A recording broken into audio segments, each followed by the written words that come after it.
he's gonna hold here. We got to pull quick. We're gonna be pulling quick when we do. So just be. Is this our only spot? No. Oh. He's gonna walk back this way, so just be ready to try and move in front of him. Because if we don't, then we're gonna be behind him the whole time.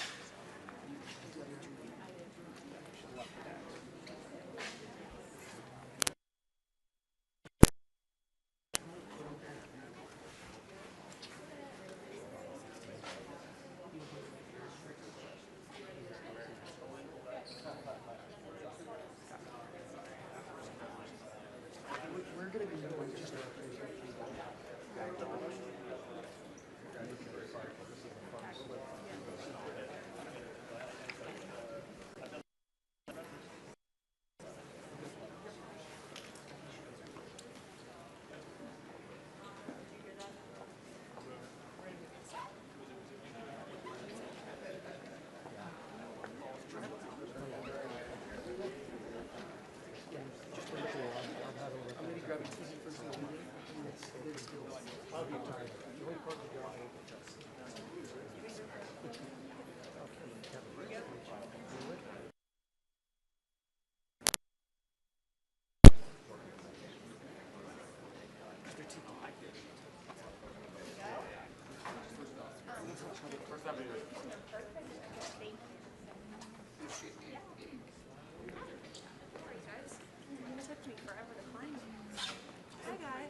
Caroline.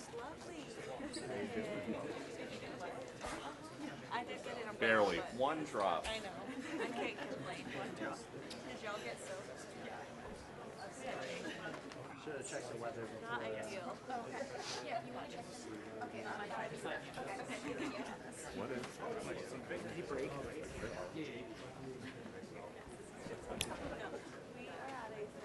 Her go again.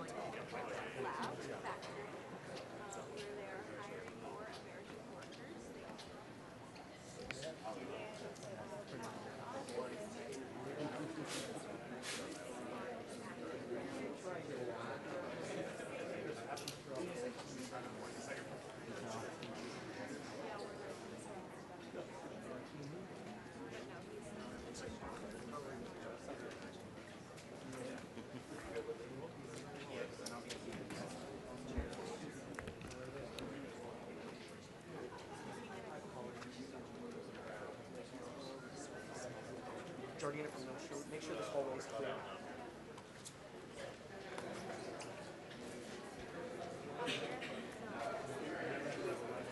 Yeah.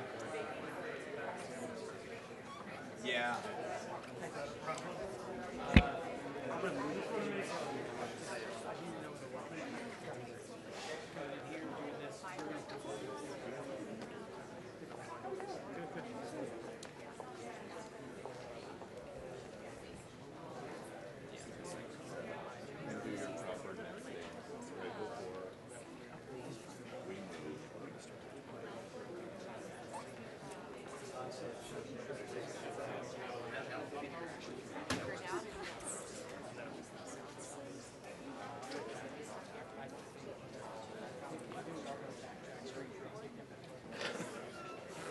Totally.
right, guys. All right. So that's a tour, right? Okay. I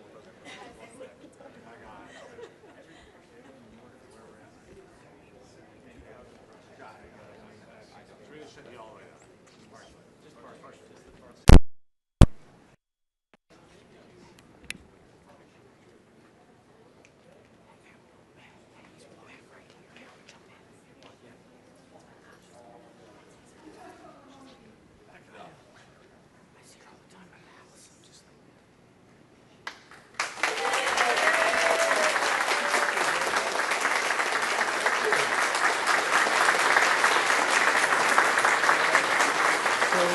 Some of the best and brightest colleagues have come up with the scientific. Well, it's a great company.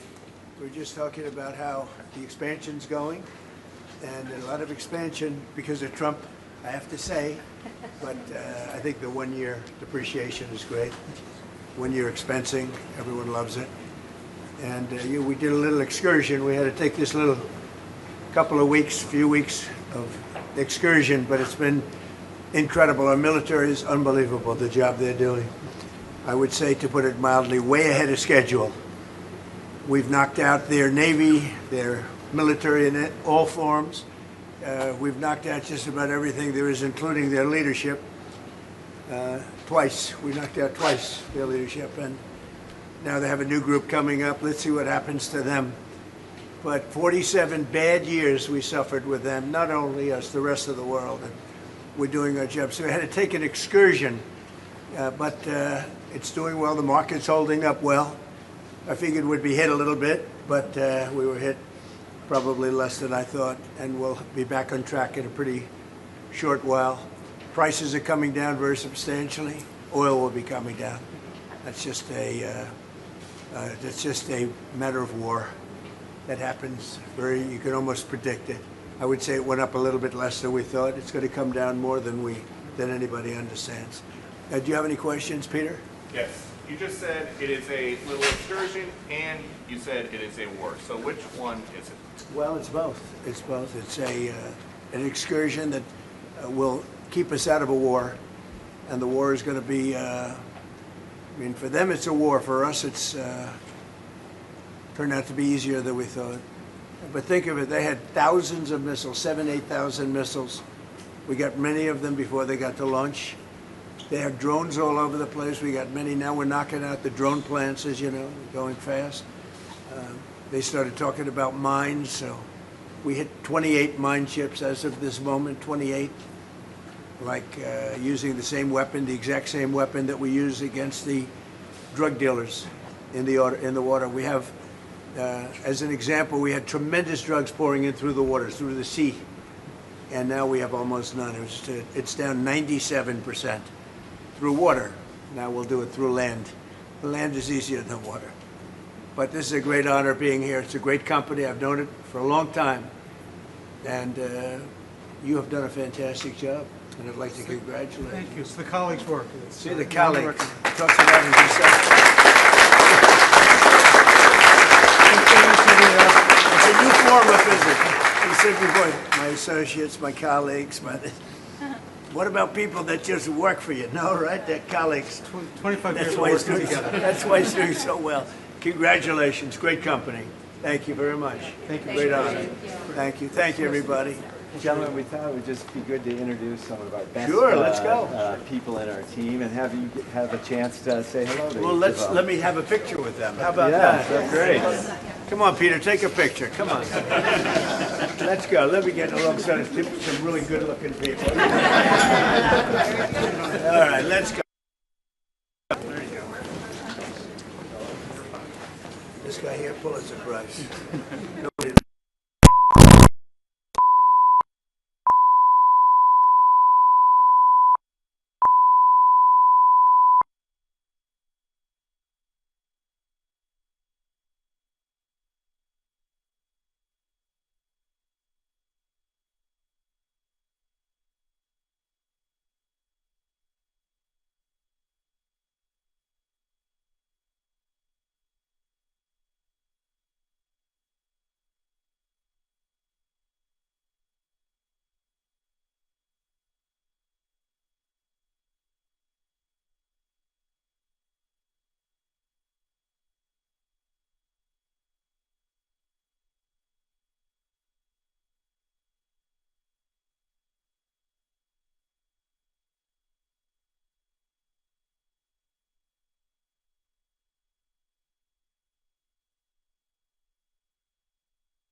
production works in the US for US space. You might say that to them. Interesting. Some great information about the company, please. We produce 1.3 medicine, and over 70% of that goes right here for space patients. We have a variety of therapeutic areas, cardiovascular, oncology, diabetes, that we at the site. When products are difficult here, which means effective of the technologies and the workforce that we have in Cincinnati. We are right And we're taking this away from a lot of countries from all over the world, from other things, and sometimes they're not doing a very good job of it, and sometimes they put us actually at risk, and we're taking that away. Actually, we'd like to thank you for that, for the reshoring efforts. We produce 1.3 billion, and we are actively working with 2 customers. Merck is one of them for a key profile product, reshoring back to this facility. Boehringer Ingelheim is another. We produce 1.3 billion. Between these 2 opportunities, it will nearly double the manufacturing for this facility. So we really appreciate the work that you're doing. And they're coming in, Merck as an example, they're building many factories, Pfizer, Lilly. They're all coming in building many factories, but they're up here faster, and at some time in the future they'll probably be doing a little bit of what you're doing, maybe a lot, but in the meantime they can get here a lot faster by using this great company and other companies like this, but this great company, right? Thank you. Good job. Thank you very much. The other thing I would add is we are deeply invested in the community here in Cincinnati.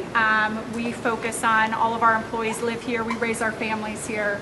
We're focused on job development here. We partner with local universities as well as trade. In this facility, you have everything from high school graduates all the way to PhDs. Al and I are both examples of a co-op program right out of the university. Thermo Fisher very much develops talent. And I spent 3 summers in the Queen City. Do they still call it the Queen City? Yes, they do, sir. In the Queen City, and it was a great experience with my father. I was very young, and we had a little apartment house here, a little complex called Swifton Village, Yep. and it worked out very well, so it was good. It's always good to get off to a good start, right? We got to do a good start. If you don't do a good start, it gets a lot more difficult. But it was a great experience. I love Ohio. And Kentucky we're going to also, you know. We love Kentucky. And we won them both by a lot. I think we can, absolutely without question, we can say by a landslide. And it's great to be back. Thank you. It's great. Thank you very much. And Dr. Oz is here, one of our real stars. Mr. President, do you want to share with our buddies at Thermo Fisher about most favored nation pricing and why this is so important to your country? So in the whole world, we were paying the most for drugs. We were paying more than any other nation by far. And I don't mean by a little bit, like double, triple, quadruple. I use it just as a basic example. A pill that would cost in London $10 could cost $100 in New York. And through a lot of talent and Dr. Oz too, and some of his people, they're incredible. But I dealt with countries and with the pharmaceutical companies. And pharma was pretty easy because they thought would never get it approved by the countries. So they said, well, we're going to be okay with it, which they weren't. But in the end, they were. They were fine, really good. But in the end, I used some very strong negotiating talent to get every single country to almost immediately approve. I threatened them with tariffs. I said, look, if you're not going to do this, you're going to take your medicine from $10 to $20, and you're going to bring us from 100 down to 20. So we're going to be now the lowest, tied for the lowest anywhere in the world. We take the lowest, and that's where we are right now. We went from the highest in the world to the lowest in the world. And I think it's the biggest thing with medicine of pricing. And you're a beneficiary of that, and it's made a big difference. But it's a big difference for people that aren't paying the $100. They're paying now 20. They go from 100 to 20. And a country, France or one of the countries, will go from 10 to 20. And they said, we're not going to double our price. And I said, yes, you are. I said, no, you're not. And they said to me, look, what are you going to do? I said, I'm going to put very substantial tariffs if you don't do it. And they go into effect tomorrow morning. And they said, like we said, we're going to do it. And it was pretty amazing. Nobody can believe it all happened. And I guess other administrations tried, but they're not that competent, or they didn't try at all. I would say mostly they didn't try. I don't even think they tried.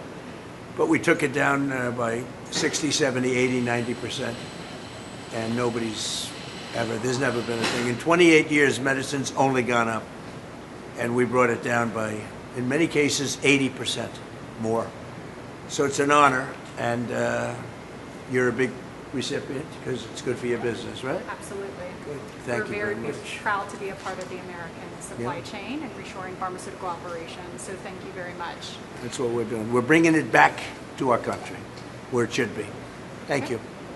Mr. President, Alan was actually going to show you a little bit about our packaging operation Okay. and how we bring medicines to patients here in the Good, U.S. We'll let the media, I didn't say fake news, please. I don't, there are too many professionals. So I refuse to call you fake news, all right? See how nice I am? They say, what are you? Show me. Over here. You might see it's interesting stuff. So to give you a little on the line here.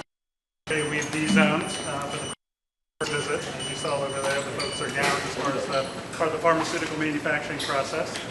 We're on a packaging line, one of our 3 bottle lines here at the site. And this is the last step of the process here. So it's a U-shaped line. We kind of walk you through. We have lines staged to give you a feel. On this part of the line here, the bottles are getting oriented and on the line. Then they come in here into the next spot, which is known as our filler room. So that's where we have the filler. Tablets are going into the bottle. It's very accurate. So check with Do you ever get one extra tablet? There are times where we get one extra. That's devastating to the bottom line. But there's a weight checker, so we catch all of those. So past all that, in this whole filler room, it's part of a higher cleanliness zone. So before it leaves that space, the cap is on the bottle, and it has gone through induction sealing so that it's foil sealed. As it comes through the rest of the line here, it'll come through, and then it gets the label at the back here of the line. And then it's labeled with a serial number. And then it goes to the back end of the line here where we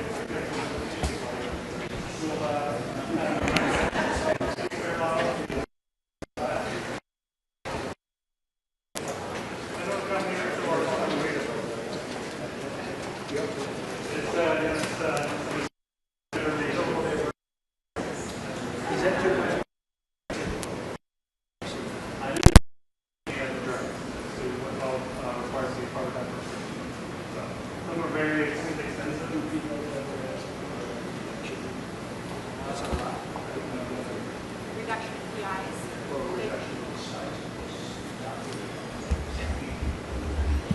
There's actually quite a few regulations around towards so having to do so that so that's a good thing. But some customers do. They ask for a thinner insert, so a nice thing inserts into the bottle. That's so large. Then the last steps here is it goes through a bundling station, so you can see an example of that. It'll then get packed into the shipper, where it is then closed up onto the pallet. That's the whole process. So as we package each batch, then they'll go through the final release processes from our quality systems here, and then on to ship it to our customers. Great, big, beautiful companies, right? Yes. Really good company. The best. 2000. Yeah, not so. Mr. President, before we move on, would you mind doing a photo?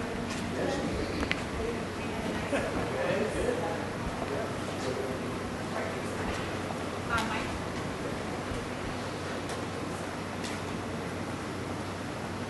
Where'd you get? Straight up. Thumbs up. You got it? Thank you, Press.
I knew you, I wouldn't talk down to you. I have to tell you just how I feel. I won't share you with another boy. I know my mind is made up, so put away your makeup. Told you once, I won't tell you again. It's a bad way. Roxanne, you don't have to put on the red light. Roxanne, you don't have to put on the red light. You don't have to put on the red light.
close at hand.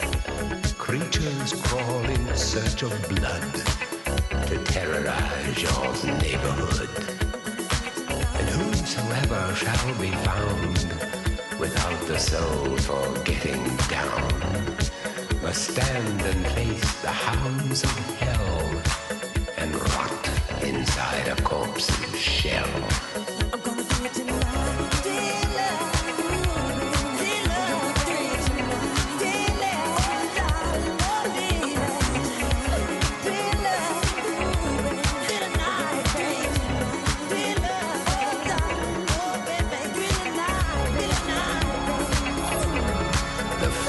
Stench is in the air, the funk of 40,000 years, and grisly ghouls from every tomb are closing in to seal your doom. And though you fight to stay alive, your body starts to shiver, for no mortal can resist the evil of the thriller.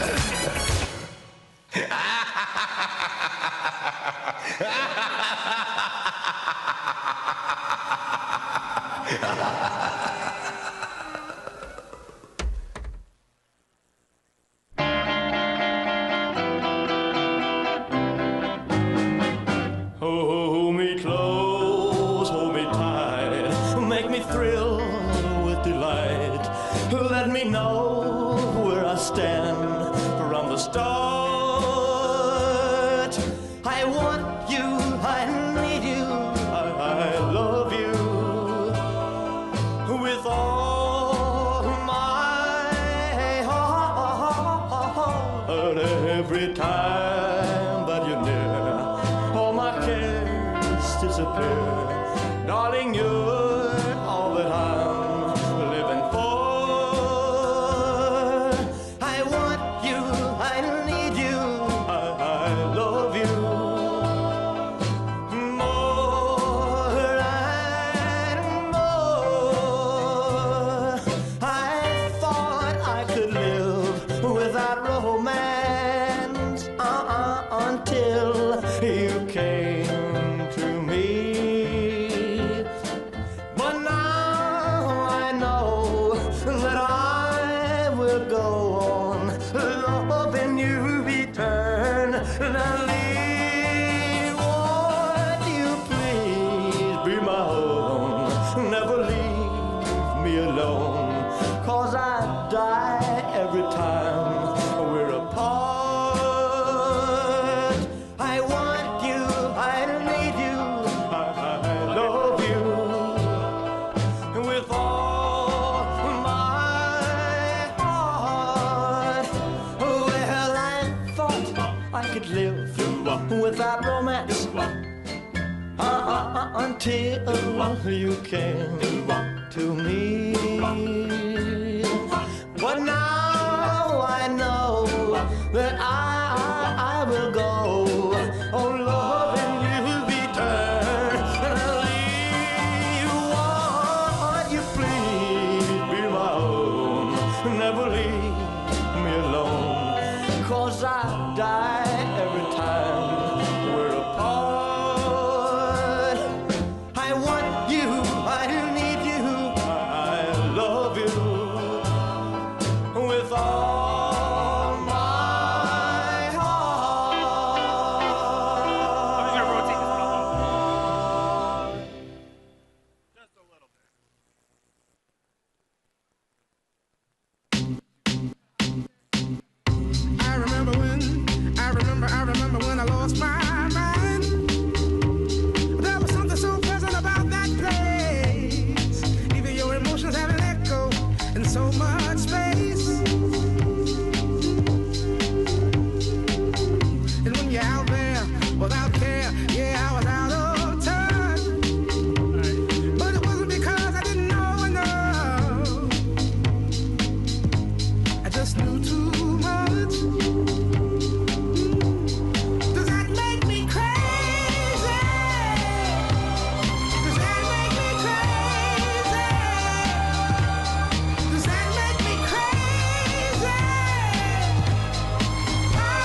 I was little, it looked like fun.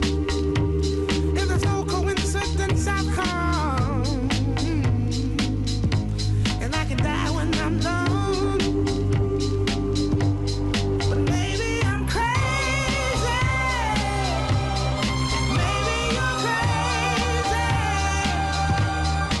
Maybe we're crazy.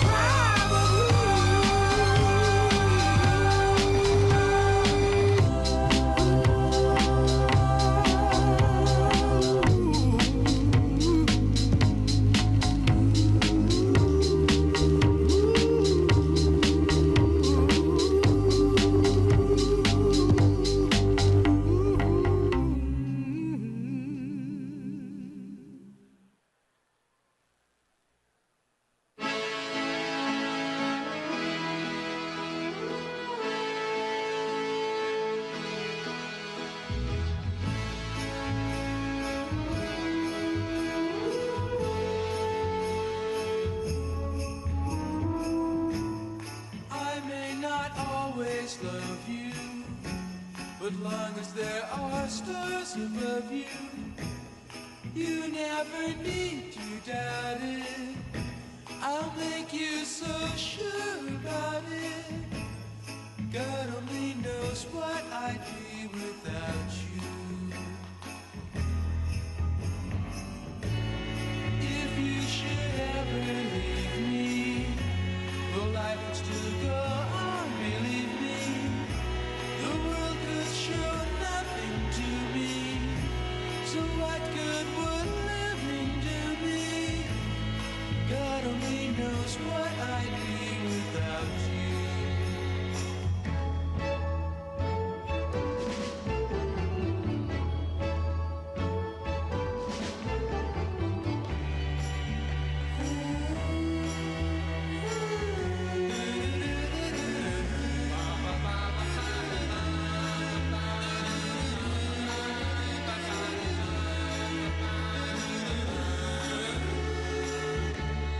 God only knows what I'd be without you. If you should ever leave me, the life would still go on, believe me. The world could show nothing to me, so what good would living do me? God only knows what I'd be without you. God only knows what I'd be without. God only knows what I'd be without. God only knows what I'd be without. God only knows what I'd be without. God only knows what I'd be without. God only knows what I'd be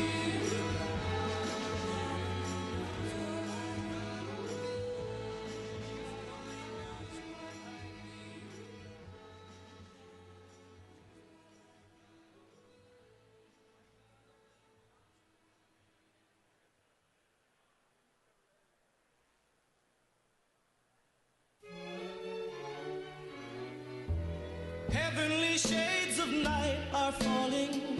It's twilight time. Out of the mist your voice is calling. 'Tis twilight time. When purple-colored curtains mark the end of day, I'll hear you, my dear, at twilight time. Deepening shadows gather splendor as day is done. Fingers of night will soon surrender the setting sun. I count the moments, darling, till you're here with me. Together at last at twilight light. Here in the afterglow of day, we keep our rendezvous beneath the blue. sweet and same old way, I fall in love again as I did then. Deep in the dark, your kiss will fill me like days of old, lighting the spark of love that fills me with dreams untold. Each day I pray for evening just to be with you, together at last at twilight time. Here in the afterglow of day, we keep our rendezvous beneath the blue. Here in the sweet and same old way, I fall in love again as I did then. Deep in the dark, your kiss will thrill me like days of old, lighting the spark of love that fills me with dreams untold. Each day I pray for evening just to be with you, together at last at twilight time. Together at last at twilight time.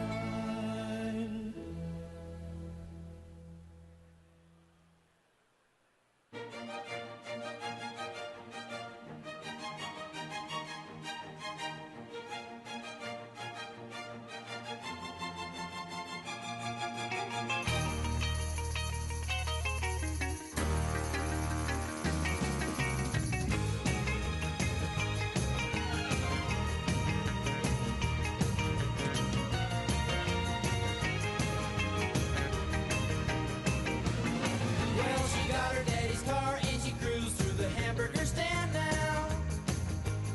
Seems she forgot all about the library like she told her old man now. And with the radio blasting goes cruising just as fast as she can now. And she'll have fun, fun, fun till her daddy takes a T-bird away. Fun, fun, fun till her daddy takes a T-bird away. Standard. She walks, looks and drives like an ace. You walk like an ace. She makes the Indy 500 look like a Roman chariot race. Like an ace, you look like an ace. A lot of guys try to catch her, but she leads them on a wild goose chase. Like an ace, you drive like an ace. She'll have fun, fun, fun till her daddy takes a T-bird away. Fun, fun, fun till her daddy takes a T-bird away.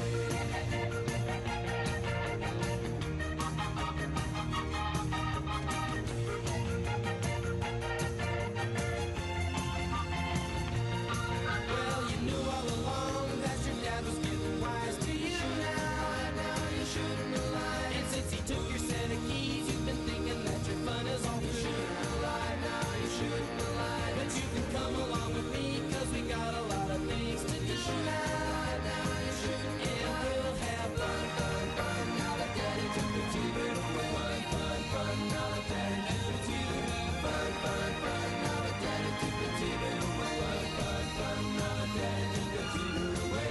Fun, fun. Now that daddy took the T-bird away. Fun, fun. Now that daddy took the T-bird away. Fun, fun. Now that daddy took the T-bird away. Fun, fun. Now that daddy took the T-bird away. Fun, fun. Now that daddy took the T-bird away. Fun, fun.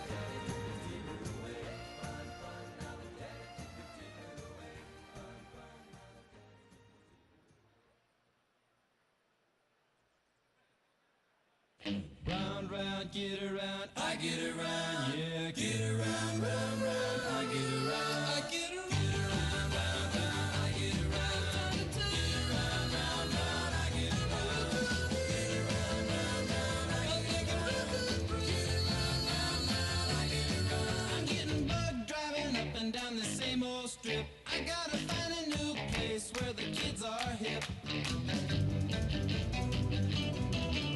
My buddies and me, you're getting real well known. Yeah, the bad guys know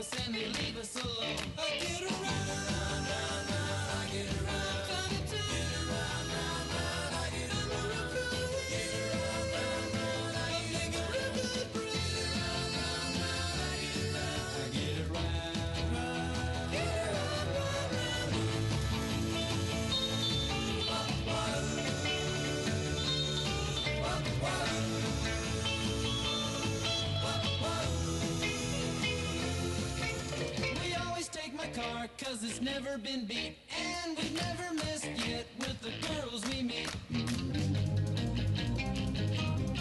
None of the guys go steady 'cause it wouldn't be right to leave your best girl home on a Saturday night. I get around, round, round, round, I get around. Get around, round, round, I get around. Get around, round, round, I get around. Get around, round, round, I get around. I get around. Round, round, get around. I get around. Yeah, get around, round, round, I get around. Get around, round, round, I get around. Get around, round, round, I get around. Get around, round, round, I get around.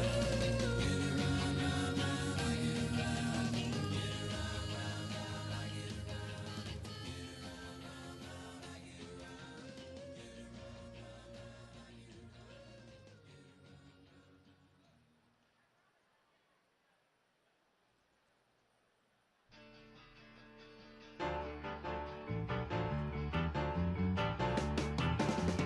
Lord Almighty, feel my temperature rising.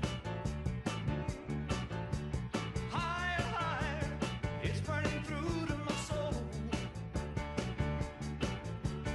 Girl, girl, girl, girl, you gonna set me on fire. My brain is flaming, I don't know which way to go. Your kisses lift me higher, like a sweet song of a choir. You light my morning sky, burning love. Ooh, ooh, ooh, I feel my temperature rising. Help me, I'm flaming, I must be 109. Burning, burning, burning, and nothing can cool me. Yeah. I just might turn to smoke, but I feel fine. 'Cause your kisses lift me higher, like the sweet song of a choir. And you light my morning sky, burning love.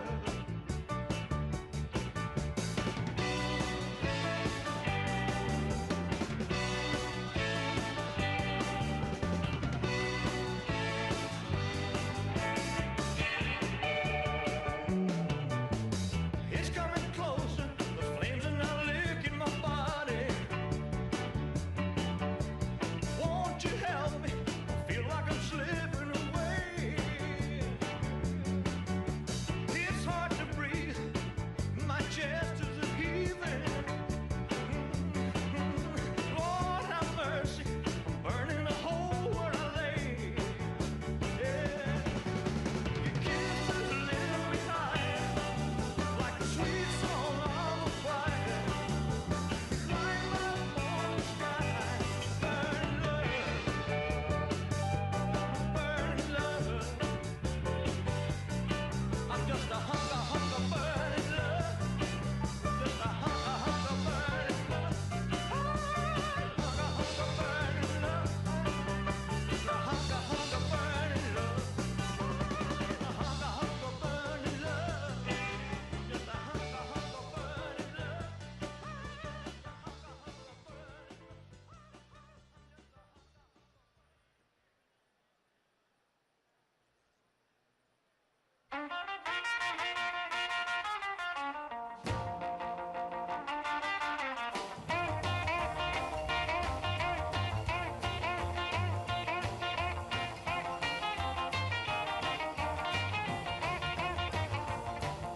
Deep down in Louisiana, close to New Orleans, way back up in the woods among the evergreens, there stood a log cabin made of earth and wood, where lived a country boy named Johnny B. Good, who never ever learned to read or write so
to dream the impossible dream, to fight the unbeatable foe, to bear with unbearable sorrow, to run where the brave dare not go, to right the unrightable wrong, to be better far than you are, to try when your arms are too weary, to reach the unreachable star. All in my quest to follow that star, no matter how hopeless, no matter how far, to fight for the right without question or pause, to be willing to march into hell for a heavenly cause. And I know if I'll only be true to this glorious quest, and my heart will lie peaceful and calm when I'm laid to my rest.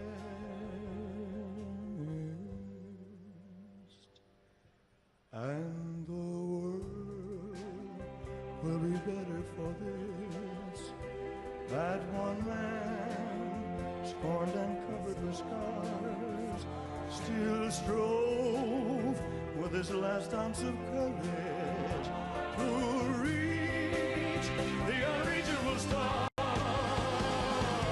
the world will be better for this, oh, that one man, scorned and covered with scars, he still strove with his last ounce of courage, for to reach the unreachable star.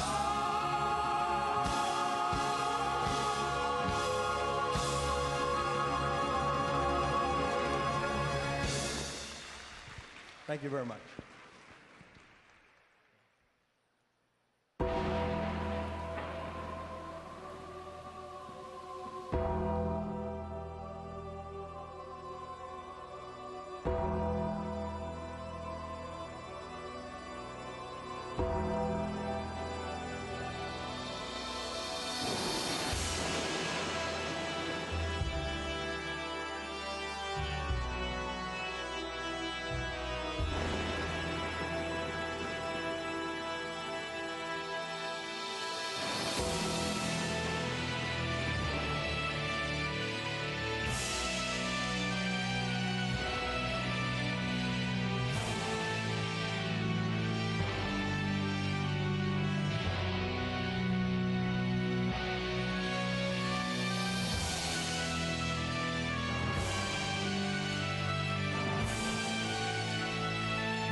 This is a man's world.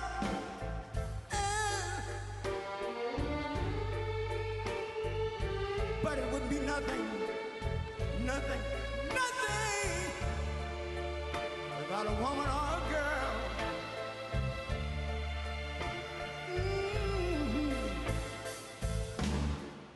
You see, man made the car to take us over the road. Man made the train,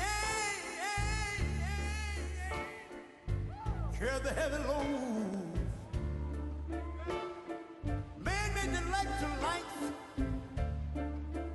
to take us out of the dark. And man made the boat for the water. Like my Bible said, Noah made the ark. This is a man's world. Ow! But it wouldn't be nothing but a woman or a girl.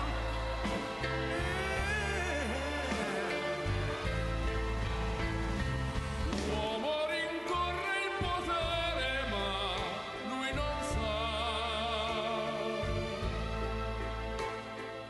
E il grande limite ad essere come si parla. Nel palmo stringere un'idea che non vive, che nella sua fantasia volle, se non si accorge che poi nulla più senza te, si vive solo per sé.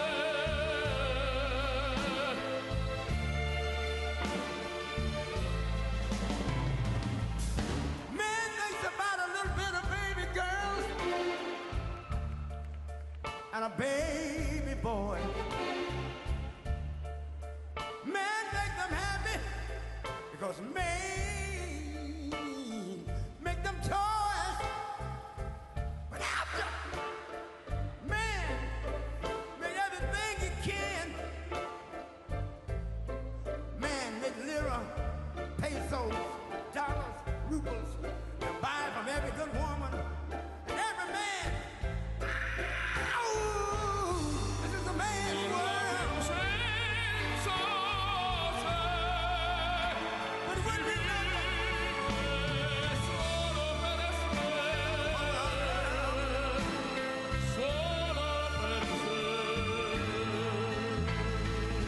He's lost in the wilderness. It's a man's world. He's lost.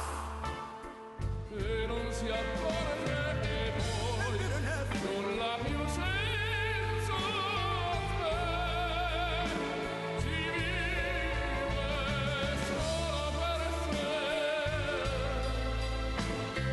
solo per sé, solo per sé. This is a man's world.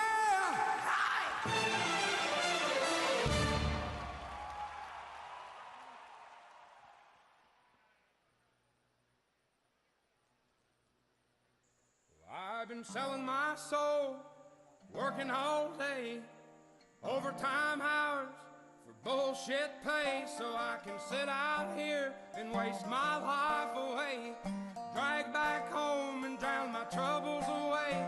It's a damn shame what the world's gotten to for people like me, people like you. Wish I could just wake up and it not be true, but it is.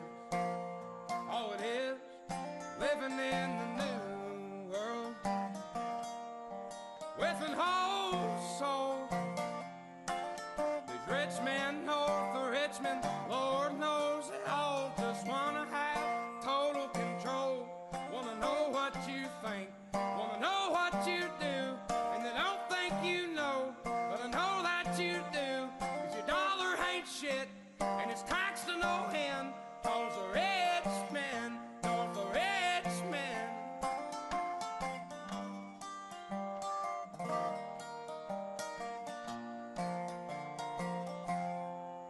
politicians who look out for minors, and not just minors on an island somewhere. Lord, we got folks in the street, ain't got nothing to eat, and the obese milking welfare. Well, God, if you're 5'3" and you're 300 pounds, taxes ought not to pay for your bags of fudge rounds. Young men are putting themselves 6 feet in the ground, 'cause all this damn country does is keep on kicking them down. Lord, it's a damn shame what the world's gotten to for people like me, people like you. Wish I could just wake up and it not be true, but it is. Oh, it is living in the new world with an whole soul. These rich men north of Richmond, Lord knows they all just want to have total control. Want to know what you think, want to know what you do, and they don't think you know, but I know that you do. 'Cause your dollar ain't shit, and it's taxed to no end, 'cause the rich men north of Richmond.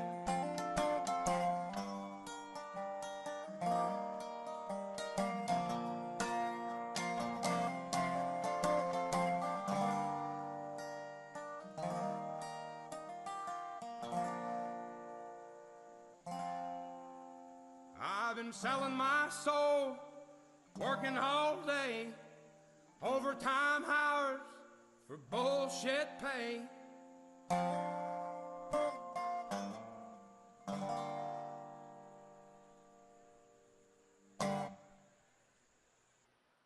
Please, please, please, please.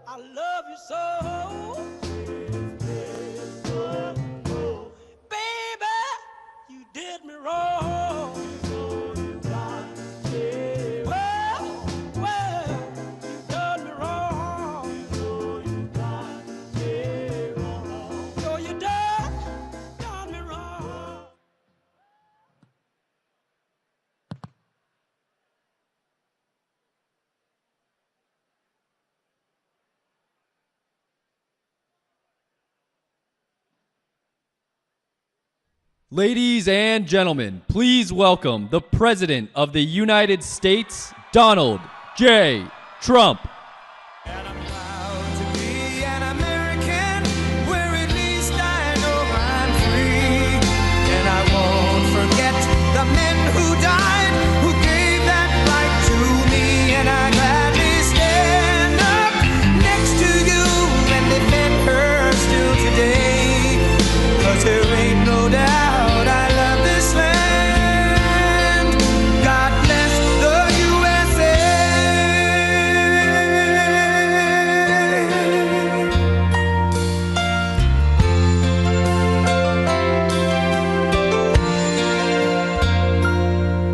From the lakes of Minnesota to the hills of Tennessee, across the plains of Texas, from sea to shining sea, from Detroit down to Houston and New York to LA, where there's pride in every American heart, and it's time we stand and say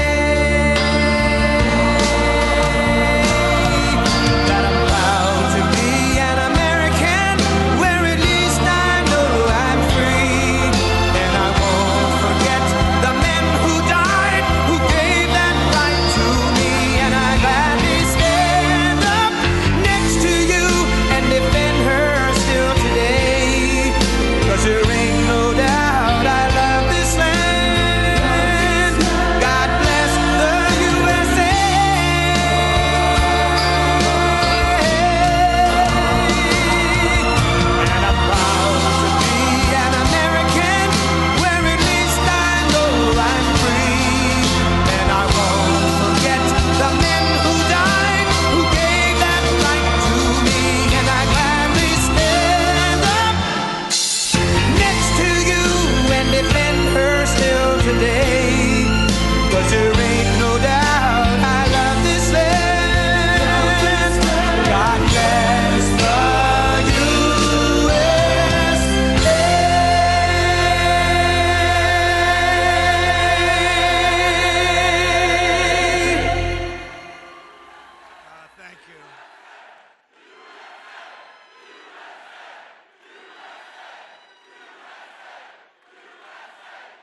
Thank you very much. Thank you. And a very special hello, Kentucky. I love Kentucky. I love Kentucky. We won in a landslide. We won by so much. We have the all-time record in this state. But it's great to be back in this beautiful Commonwealth with so many proud, hardworking, unbelievable American patriots. Thank you. And we're here today with the men and women of a phenomenal company that has been helping Kentucky grow and prosper for 6 incredible decades. In other words, they've been here for a long time. Verst Logistics.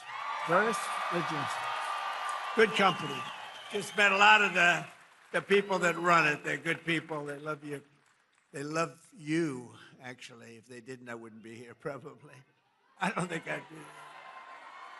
If they didn't love you, I'd walk off this stage right now.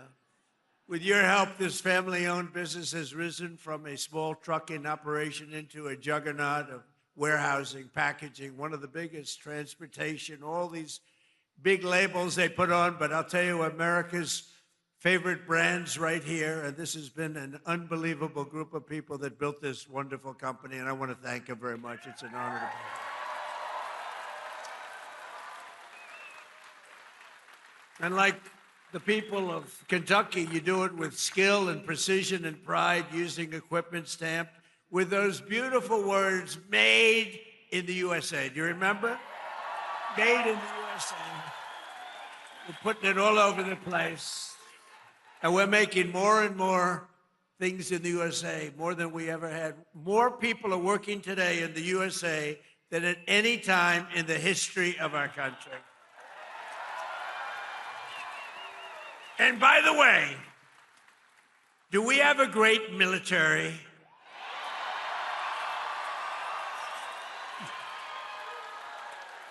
The best. Better than any military in the world by far. I didn't know that we're going to have to be showing it off so much, to be honest with you. I built it. In my first term, we built this military, and I didn't know that we'd have to use it quite as much as we're using it, but we're using it well, and there's no better military. There's nobody even close, so we're very proud of it.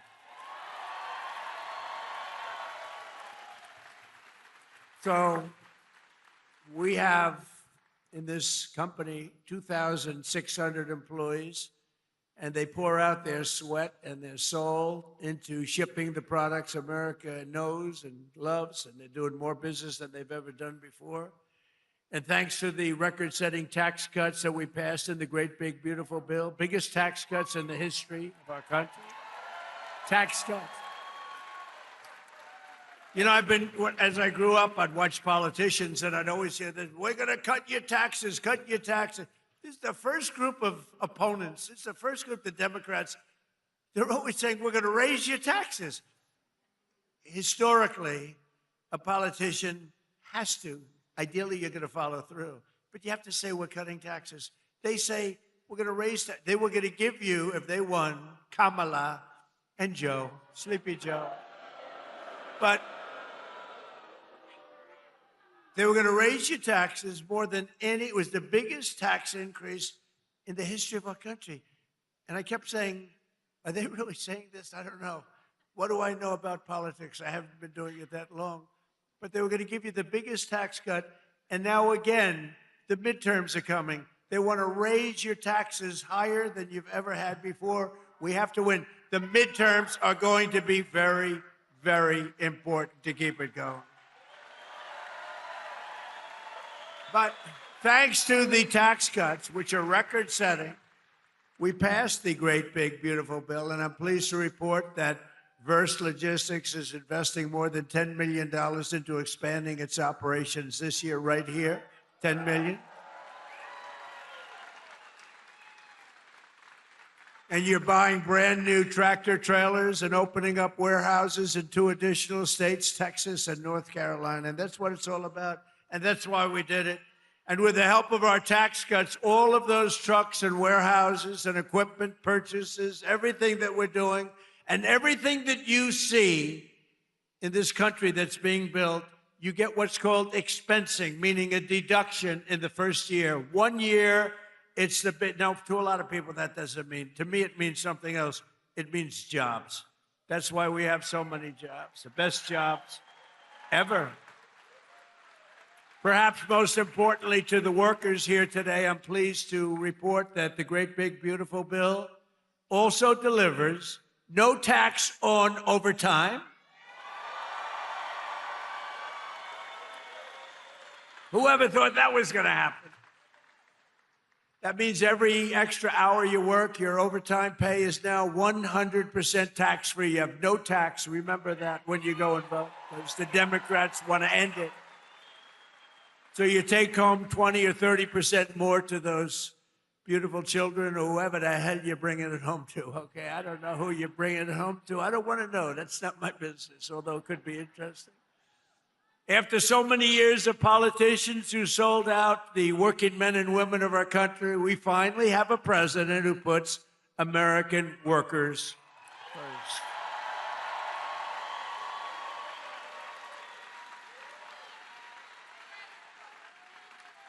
With us today are the front row Joes. You know, they have followed me. What are you up to? About 350 rallies, right? 350 rallies. I don't know what the hell they do. I don't know where they get their money, but they follow me a lot. We have a lot of people. They follow, just like a tour, but they're front row Joes. They're like professionals at getting on the front row. Thank you. And there's a lot of them, too. Thank you very much. Great honor. So a short time ago, under a man named Sleepy Joe Biden, has anyone heard of him? Has anyone heard of him? How about Barack Hussein Obama? He went to Jesse Jackson's funeral. He spoke, and it was like a political hit job. And the family of Jesse Jackson got angry as hell at him because they understand they hated each other. You know, he was there. But I loved watching that. That was so. The family goes outside and they start screaming at him. A short time ago, under Biden and his allies in Congress, we were dead as a doornail. We were a dead country, I'll tell you, and it looked like we weren't going to come back. Now we have the hottest country anywhere in the world. This is the hottest country anywhere in the world. Most powerful military. The stock market has set 53 all-time record highs since the election, all time. And the typical American's 401k is up by almost $35,000 since I took office. And in 4 years, Joe Biden got less than $1 trillion of new investment into the United States. So think of this. $1 trillion over a period of much less, over a period of 4 years. We got $18 trillion. And Jake Paul knows what that means. $18 trillion in 11 months, because they haven't calculated the 12th month. So we have 18 trillion in 11 months. Say in a year, what difference does it make? Compared to substantially less than 1 trillion in 4 years. You would say they didn't do a good job, Jake. I didn't ask Jake who he voted for, but I don't think it was Kamala. I don't think so. I think your whole reputation would be shot if you said, oh, I voted for Kamala. That would be the end of your whole career, Jake. But here in the heartland of America, you're already seeing the results of what we've done. I just came from Thermo Fisher Scientific in Reading, Ohio, right across the way. The great American company that's investing $2 billion in domestic manufacturing, all because of what we've done with the tariffs and with the deductions and all of the other things that we've done. Ford Motor Company, and by the way, we have more jobs in terms of construction. We're building more factories now in this country than at any time in the history of our country. More factories are being built. And Ford Motor Company, a good old staple, has announced a $2 billion assembly plant in Louisville, Kentucky, which will support more than 2,200 Kentucky jobs. And I was with Ford the other day. I was in Detroit, and Bill Ford, the head of it, he had an advantage over everybody else in getting the job, but that's okay. He was born Ford, but he was showing me a plant that was built in like 1914, very old, one of the biggest plants in the country, but one of the oldest. And they were getting ready to shut it down a year and a half ago. And then he heard Trump was running, and he sort of said, let's wait. So they were getting ready to shut it down. It was on minimal time. It was just a question of time, but he said, let's wait. And he waited. And they just announced 2 weeks ago that they're now going to run 7 days a week, 24 hours a day, building the Ford 150. A big difference. It's a big difference. That's a big difference. You shut it down or you run 24 hours a day. And they're doing a good job. Apple, a great company, $2.5 billion to manufacture 100% of the glass for iPhones and Apple Watches right here in Kentucky factories, all being made in Kentucky. And Apple's spending $650 billion on new plants all over the United States. Think of that. Who the hell else could have done this? Nobody else. Nobody else. I say it kiddingly, but I'm actually not kidding. Nobody else could have. He's done a good job, Tim Cook, but $650 billion, think of it. And just 2 days ago, GE Aerospace, they're doing phenomenally, announced a $1 billion investment in American manufacturing, including $115 million right across the river in the Queen City, Cincinnati. I love Cincinnati. So jobs, factories, and new investments are pouring in as they do. We have added 70,000 new construction jobs in just a short period of time, including 8,000 brand new construction jobs in Kentucky, okay? Kentucky.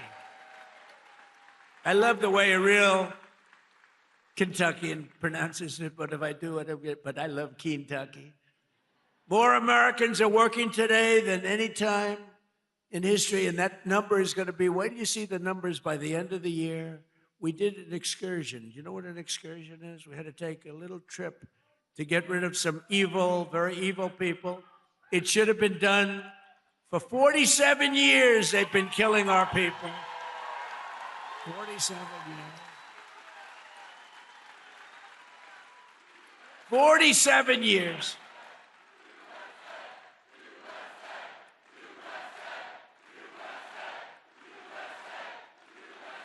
And I can only say this. They were all prepared. They're very strong. You know, they're going to try and take over the whole Middle East. They were going to knock out Israel. They don't know what the hell hit them, right? They don't know what hit them. They got hit by the American military. They don't know. They say, what the hell is happening? They didn't expect anything like this. To bring down energy costs for American workers and families and businesses like this one, we ended the Green New scam. You know the scam? Greatest scam in American history. Well, maybe the election results of the second election were. I would say what was the greater scam, the Green New scam or the 2020 rigged election? I would say the 2020. I think the election. I think the election, but what difference? But the main thing is, we said, get out and vote. We're going to do it again, and we're going to make it too big to rig, and that's what we did. We got the highest vote in history. We didn't need that big. We made it too big to rig. We terminated the insane electric vehicle mandate where you were mandated, and I like electric cars. I think they're great. I like Elon. I said, Elon, look, not everybody wants an electric car. And I like him, and it's a great product, everything, but they have to have, we ended the mandate. We ended the mandate. Now you can have gasoline, you can have hybrid, you can have whatever the hell you want, you can have electric. They wanted you to buy an electric car by 2030. The only one problem, you can't charge it. You ever see a charger? You're driving down the road, you're running a little low, and they say, electric charging plant 150 miles up the road. That's a bad feeling. And we massively increased production of American oil, natural gas, and clean, beautiful Kentucky coal. And we're not allowed in the Trump administration, we're not allowed to use the word coal without preceding it with two words, clean, beautiful. We say clean, beautiful coal. And we had Doug Burgum the other day, Secretary of the Interior, who's great, and Chris Wright, Secretary of Energy. And they were giving a long speech on coal. And I tried to stop them. I was in the audience. They kept saying, clean, beautiful coal, clean, beautiful coal, clean, beautiful. And after about like 40 times, I said, wait a minute, just say coal. It's too much. It's too much. But it's clean, beautiful coal, and it's back, and it's roaring back. You know, it's interesting. China uses a lot of coal. China's very smart. They use coal. What they don't use much of, if at all, are windmills. So they make all the windmills, and they sell that garbage to us. Round and round it goes, keeps losing money. Every time it goes around, it loses $25. That's a lot, you know. And kills a lot of birds. Kills them all. You know, if you shoot a beautiful bald eagle, they put you in jail for 5 years. Windmills kill them by the thousands. Okay, figure that one out. Last year, I took action to save 74 coal power plants from crushing restrictions and regulations that were putting them out of business, that would have forced them to shut down, including 4 plants we saved right here in Kentucky. And some of the people that work at those plants are here with us now. It's very powerful, and it is now with modern equipment, clean, beautiful, but it's a very powerful fuel. It's very powerful. And if it wasn't, China and some of these other big behemoths would not be using it. They use it because it's powerful, very, very powerful. The wind, you know, you're watching television and you want to watch, and your beautiful wife, our First Lady, says, I'm sorry, darling, you can't watch tonight. The wind has gone down and we have... But I want to watch myself on television. I want to watch myself debate. She says, I'm sorry, darling, we have absolutely no energy. There's no wind tonight. What a scam. That's a pretty big scam. That's one of the top. I say that's a top 5. It's about 5 that are real beauties. I also announced a lease agreement for $1.5 billion of private sector uranium enrichment facility in Paducah. Paducah. And as we take decisive action to stop the threat posed by the terrorist regime in Iran with Operation Epic Fury.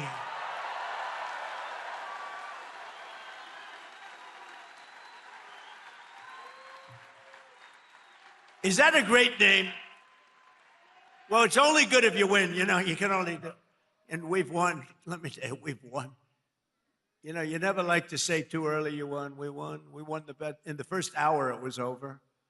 But we won. But they gave me a list of names at general. Sir, you can pick the name you'd like, sir. I said, the name of what?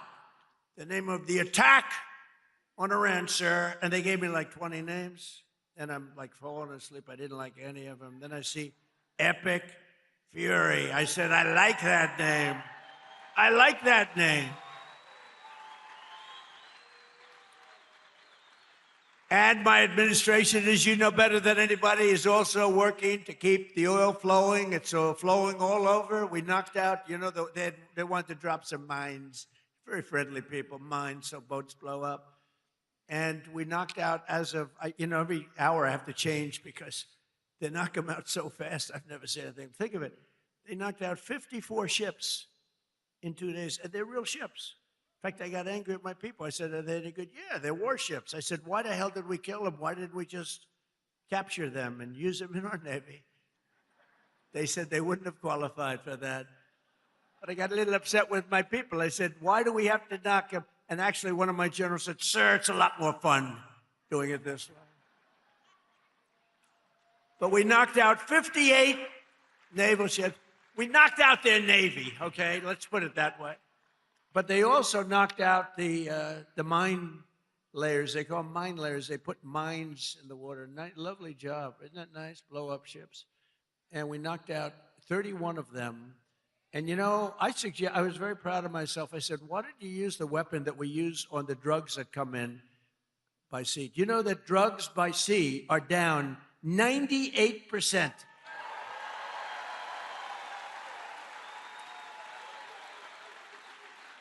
And I said, that's a hell of a weapon.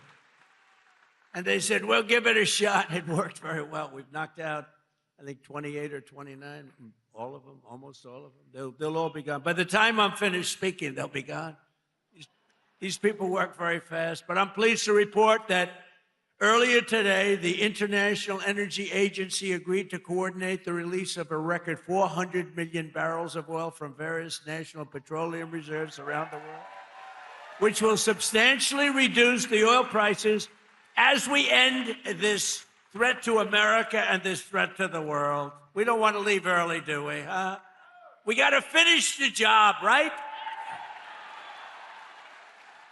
Over the past 11 days, our military has virtually destroyed Iran. Tough country. Their Air Force is gone, totally gone. That took the better part of about 3 hours. They no longer have radar. They don't have anti-aircraft equipment. They don't have anything. Their missiles are down 90%. Their drones are down 85%. We're blowing up the factories where they're made left and right. And frankly, nobody has ever seen anything like it. Nobody's ever seen anything like what you're witnessing now, and that can include the original killing of Soleimani and al-Baghdadi, two of the worst killers in the world that I did, as well as Operation Midnight Hammer, where we totally obliterated Iran's nuclear potential. We obliterated it. They don't have nuclear potential. And then after Midnight Hammer, and then we left, we figured that'll be the end of them for a while. But they started again. That's why we got to finish it, right? We don't want to go back every 2 years. And that's because, you know, there'll be some day when you don't have me as president. You'll have perhaps you'll have a weak, pathetic person like we've had in the past, mostly all. Like Barack Hussein Obama, who signed one of the worst deals ever with Iran, where they were going to give up everything. Remember when he filled up a 757 with billions of dollars of cash and sent it to Iran? Billions, people forget that. That's when I realized the presidency is very powerful. When you could put over $1 billion in an airplane and fly it over and give it to a foreign country that's your enemy. How stupid was that? But that deal, the Iran nuclear deal, gave them the right to have a nuclear weapon as of 3 years ago. If I didn't terminate that deal, I terminated it very quickly. If I didn't terminate that deal, they would have had nuclear weapons, and this world would right now be a different place, much different place. Believe me. And then Biden, he came along. He had no clue. He didn't know what the hell he was doing. But what they did was incredible. Everything they did was wrong. Think of it. Afghanistan, Biden, Afghanistan. The most embarrassing day in the history of our country. Embarrassing. 13 dead, but hundreds and hundreds are dead I count both sides. You know, I do. I count both sides, sorry. But hundreds and hundreds of people dead. And instead of leaving from Bagram, they fled. You know, I hate to even say it. There's no reason. We were in there. I was the one. We're going to get out. We're going to get out with strength and dignity. We're pounding the hell out of them. They didn't like Donald Trump, the Taliban. They would do anything I asked them to do. You know that. And this guy comes in, left all the equipment behind. I said, every piece of equipment will be taken out with us. They said, no, it's better to leave the plane. I said, why is it better? Well, I think it's more cost efficient to leave the plane. No, no. You got a brand new fighter jet, $150 million. You give it a tank of gas, little jet fuel, and you fly it out. They said, sir, I think it's better to leave the plane. These are the exact opposite generals as we have now. Do we love General Raisin Cane? He's great. But oil prices are already coming back down, and it's going to come down, but we're not leaving until that job is finished, and it's going to be very fast. It's going to be very fast, but we're not going to count on having competent presidents. We have to assume we're going to have incompetent ones, like the one we had last time that couldn't walk off a stage. Remember? He'd finish with a speech. The speech would last about 2 minutes. People would come out, not many, like 2 people. And he'd be finished with the speech, and then he could never find his way off the platform. He'd look around over here. There's so many stairs. Like I have 4 sets of stairs on this platform. Usually they have at least that. He couldn't find, or walking up Air Force One. Now, I know the problem with this, it can happen. You could slip. I could slip. I came downstairs today that was soaking wet. You know, it's a little rainy today. And I have steel stairs, and I'm saying, ay, ay, ay. But I do it very slowly. I grab that thing because nobody cares if you set a speed record. The only thing I admired about Barack Hussein Obama, which was nothing actually, but the only thing is the way he bobbed down. Remember, he'd bob. Hey, you talk about unpresidential. He's bobbing, and I couldn't believe that he made it without at least a noticeable major fall. But Biden was the opposite. Biden couldn't even walk up the stairs. He fell 3 times walking up the. And the world watches that and they don't like seeing it, although they actually do like seeing it because they say, what the hell is going on? Or when he fell at the Air Force Academy, right? And the general was standing there, could have caught him, but he didn't want to drop the paper that he's holding in his hand. So Biden went down for the count. Now, we have a country now that's respected, and we don't play games, and we have the greatest military, and it's so nice to see. It's so nice to see. And they want to get back in office for the midterms, and you can't let them. Did you see that they went to Munich, right? You saw that, right? You saw Gavin Newsom. He admitted that Gavin Newsom. So I think his career is over, okay? Let's get off the teleprompter do you mind if I get off the teleprompter for a couple of minutes? Because this is, I have these great speech writers. I drive them crazy because half of the time I'm not. But Gavin Newsom, in an interview,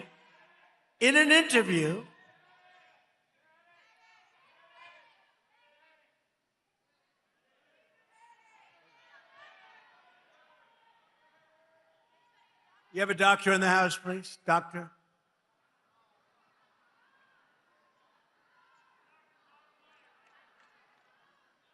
Yeah, take your time, please.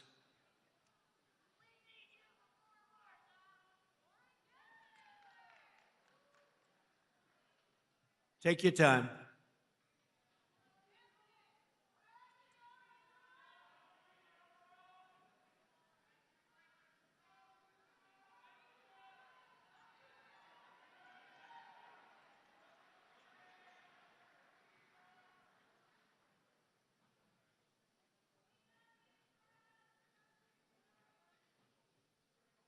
We have all the time. These are great people. They wait so long, hours and hours. They're great people, right? We have all the time, right?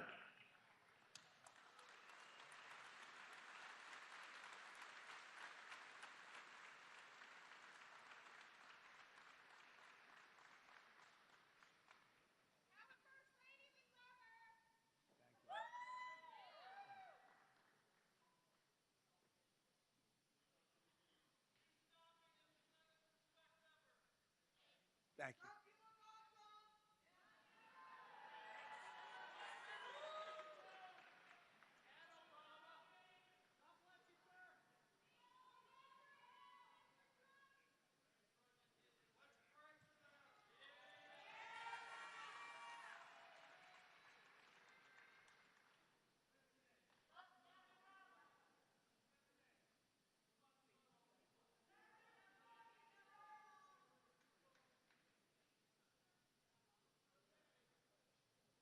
first responders are incredible, by the way.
Want to play a song?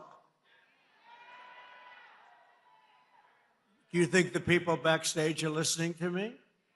How about Ave Maria? Well, because is going to be okay. How about putting it in right now, Ave Maria, if they are listening? Ave Maria by Pavarotti. Right?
Take your time, doctor. Take your time.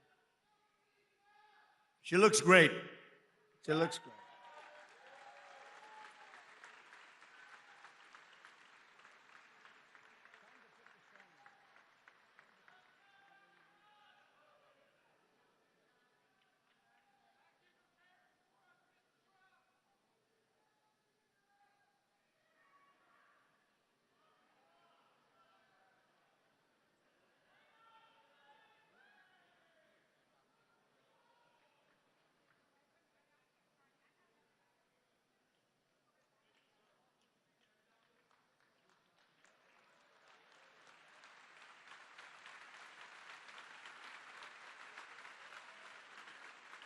It's Dr. Oz. Can you believe it? Dr. Oz. Wow. He's a good doctor. Thank you, Oz.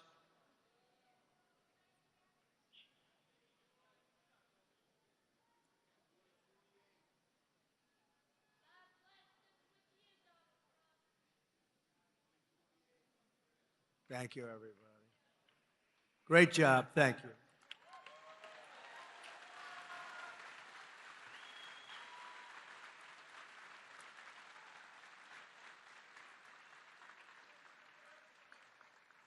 Well, thank you very much. We're talking about Gavin Newsom. Doesn't seem like a very good subject right now. It made that young lady not feel so good. Anyway, he admitted he has mental problems, that he's not a smart person, that he is mental lack of ability. He's unable to read a speech. He can't read. And all of the other things he said he has a lot of mental problems. And I was attacked by a reporter that said, well, what's wrong with that? I said, nothing's wrong with it. But I don't want the President of the United States to have a cognitive deficiency. Okay. Right? And when he admitted this, I said, I think he just lost the Democrat nomination. What do I know? But you know what? I'm for everybody, but you know, when it comes to president, you gotta be sharp. You gotta be sharp as hell. One of the greatest victories we have achieved for hardworking Americans with the help of our great Republican majorities in Congress is no tax on tips, no tax on Social Security, and as I told you before, no tax on overtime, which affects you. 800,000 Kentucky seniors. And every Democrat voted against it. So remember, and they'll terminate it. If they take power, they'll terminate it. 800,000 Kentucky. So you have, think of that, you have no tax on Social Security, 800,000 seniors, and they will end it. We got to win the midterms. We also made interest on auto loans tax deductible. First time that's ever happened, but I did put a little proviso. The car has to be made in America for you to get it. Our tax cuts are projected to raise incomes in the Commonwealth by $5,400, boost household take-home pay for you by nearly $10,000 and protect more than 84,000 Kentucky jobs at a minimum. And some of the jobs we're creating or protecting are right here at Verse Logistics. So let me call up your outstanding CEO, Paul. Come on up real fast, Paul. Come on. Paul Verse. Come on up here, Paul. Let's go. Do it fast, Paul. They don't want to hear from you.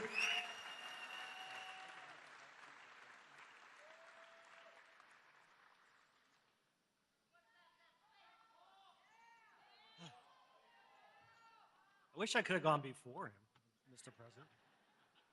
Thank you, President Trump. Thank you for allowing me an opportunity to share our experiences, how your economic policies and the one big, beautiful bill have positively impacted our employees, company, and family. As mentioned in your earlier comments, the no tax on overtime will greatly benefit our employees, producing an average of $1,400 additional take-home pay per year per person.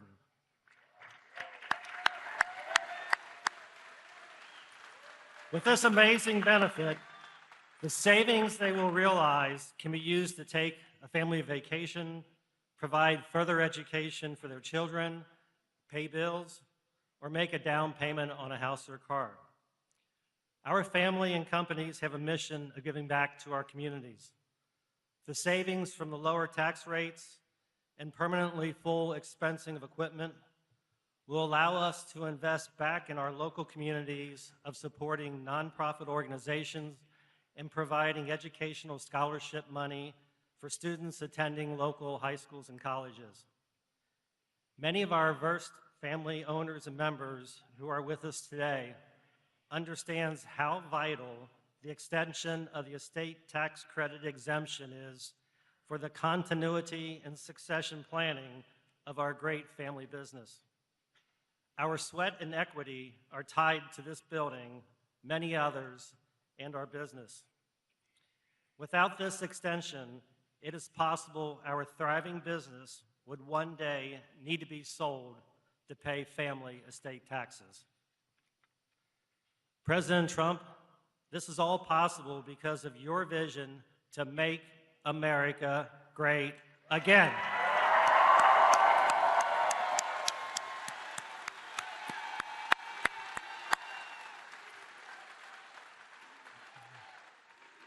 On behalf of our family, company, and employees, we want to take this opportunity to welcome you to Northern Kentucky and the Cincinnati region. You are in the heart of Kentucky, home of bluegrass, faster horses, and the best damn bourbon in the world.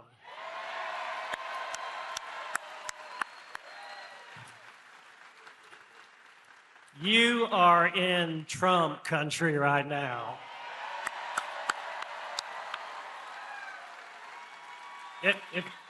Wrapping this up, if we can just take a pause, and I'm going to say a quick little prayer for President Trump, if I could. May God bless and keep you healthy and safe. And may God bless our beloved United States of America and everything it stands for. Thank you, President Trump.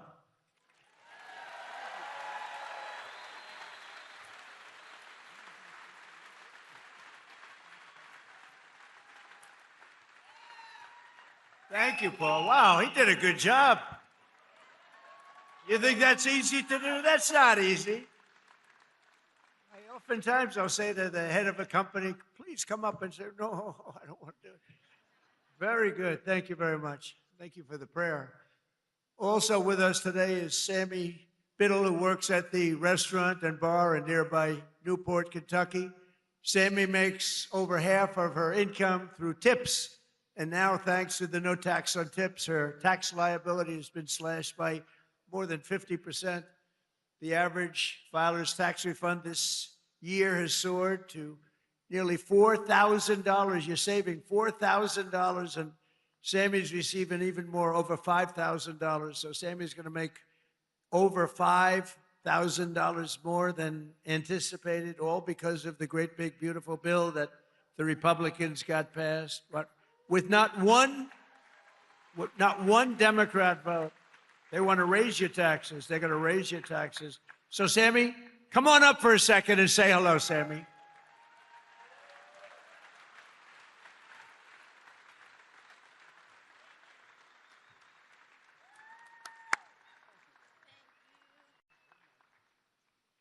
Thank you, Mr. President. Oh, there we go. Hello, everyone. My name is Sammy Biddle, and I am a general manager and bartender at a local distillery in Newport, Kentucky called Pensive Distilling. And like most servers and bartenders, a big portion of my annual salary comes from working double shifts and tips. A big dream of mine has always been to save up enough money to buy a nice piece of land and eventually build a home on that land.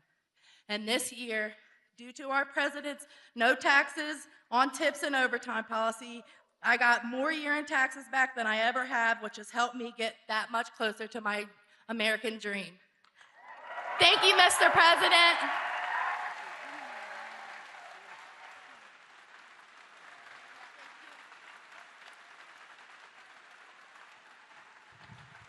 That's pretty good, right? Thank you, Sammy. So millions and millions of Kentucky families will have more money in their pockets thanks to what we did with respect to tax cuts. And I just described what every single Democrat in Congress voted against it. Every single one, not one voted for it. They want tax increases, along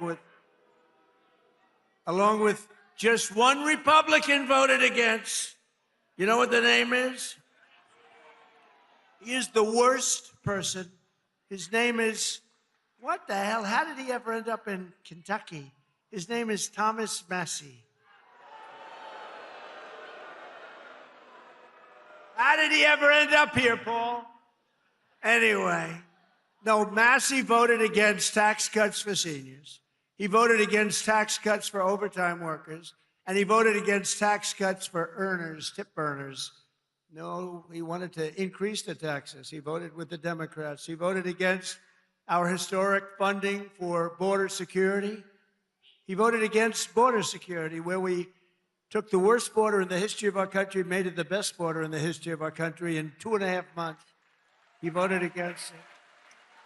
And he voted against eligibility verification for welfare recipients. Nobody has to be eligible. Just pick up whatever you want.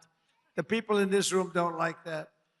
Thomas Massie also voted with the radical left Democrats in Congress to keep the federal government shut down during the open border crusade while our military went without pay. He voted for our military not to get their pay.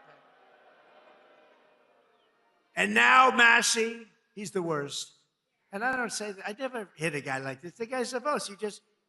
We call him Rand Paul Jr. He votes against everything. But at least I like Rand a little bit. Can't love a guy that votes. I got him elected twice.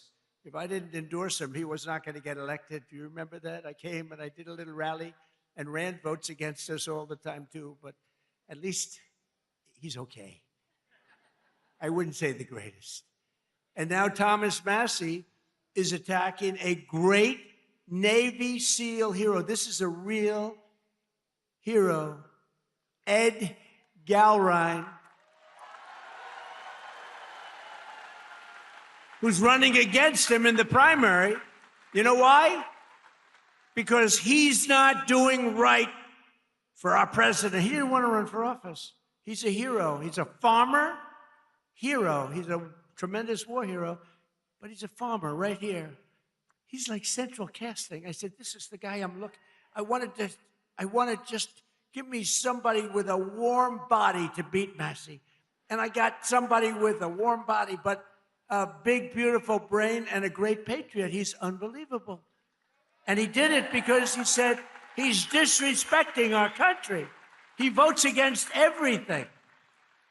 And Ed became an independent a few years ago because he was so angry at the way the Republican Party was operating. And I don't disagree with him. Other people did too. But then Ed came back, and he came back strong because I got involved. And he came back stronger than he ever was, and now he's all the way, he's in this party and he's in it. And he said, I came back because of the strength and wisdom that Donald Trump displayed, and I appreciate that. That's a nice, I think I'm gonna use him in an ad. I think I'll use that statement. I'm gonna use that statement in an ad. Strength and wisdom. I put wisdom in quotes because I didn't say it, he did. But many people have joined and rejoined our party, but Massey did not, because he only votes no. He just votes no. Doesn't matter. I could give him the best things in the history of a Republican voter, and he'd vote no. There's something wrong with him. It'll be interesting to see what he does with the Save America Act, which is very simply, I think he has to vote for it, but he's a nut job, so you never know. All voters must show voter ID. 98%. That's 98%. All voters must show a little thing called proof of citizenship in order to vote. Right? Right, Paul? Paul agrees. No mail-in ballots except for illness, disability, military, or travel. You're away, you can't get there. We'll be generous. And then I added two things. We call them best of. You know what they are? Best of Trump. These are the best of. No men in women's sports. 99%. That's 99. And no transgender mutilization surgery for our children. That's it. That's it. And I think we're going to get it approved in the House, and I hear the Senate has a hard time. How can you have a hard time with that? How can you have a hard time? But Massey wants to vote no, but on this one he may be forced. I mean, how can you do it? So I just want to say this. Thomas Massey is a disaster for our party. He comes from a state that I won by a landslide, got the highest vote in the history of your Commonwealth. The highest vote. I got the highest vote. That means the people like me, and I love them. I love them.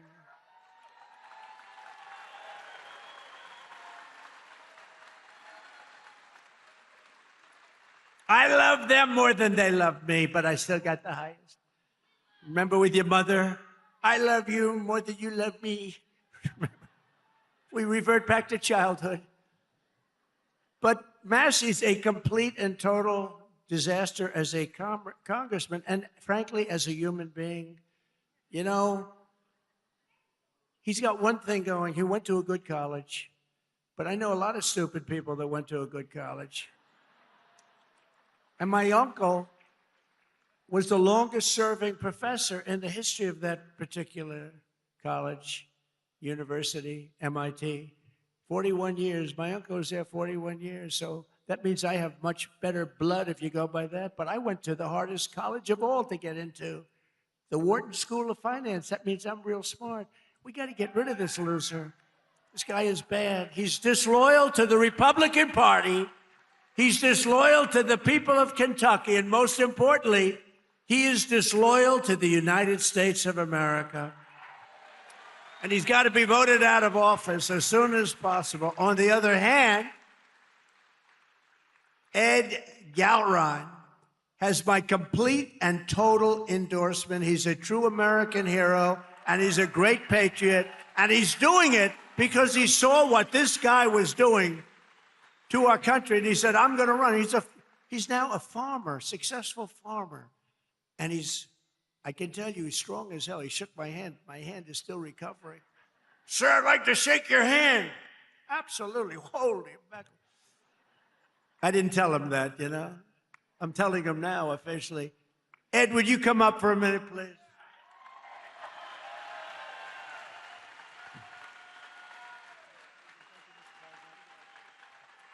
Mr. President, welcome to Kentucky and thanks for coming to the heartland. Because you are loved and admired here for your courageous leadership of our great nation at such a critical time in history. Thank you, Mr. President. Thank you. This is the land of we the people, right here. I want to thank you for your endorsement, because once you did that, my support skyrocketed.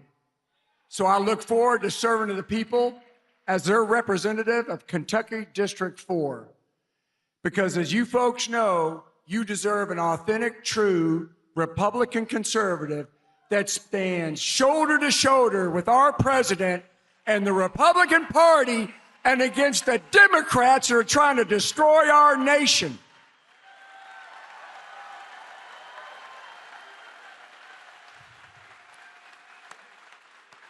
USA! USA! USA!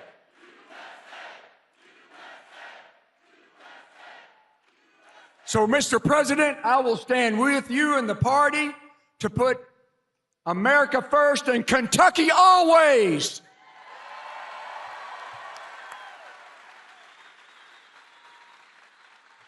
Mr. President, I hope the fake news gets this. Tom Massey stands with the ladies of The View. Tom Massey stands with the ladies of The View. Mr. President, we stand with you. Fight, fight, fight! USA! USA!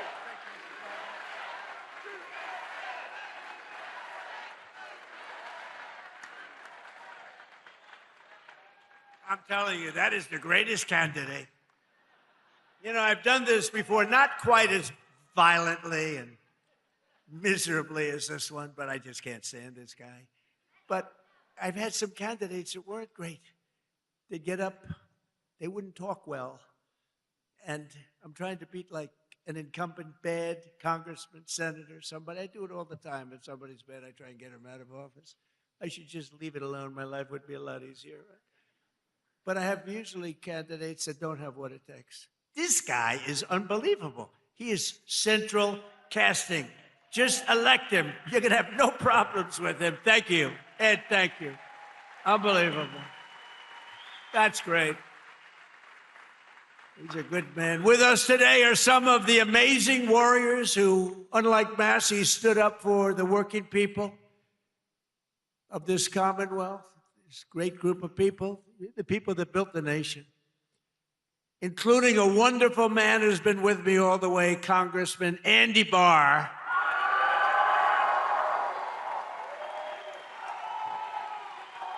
All the way.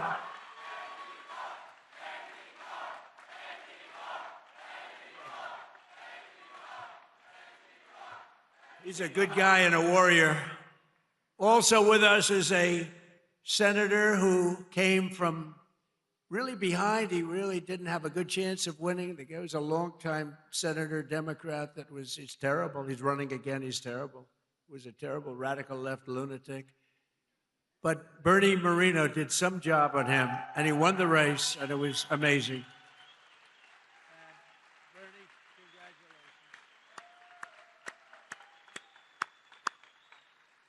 And thanks as well to CMS administrator. You just saw him working. Dr. Mehmet Oz. He was just working.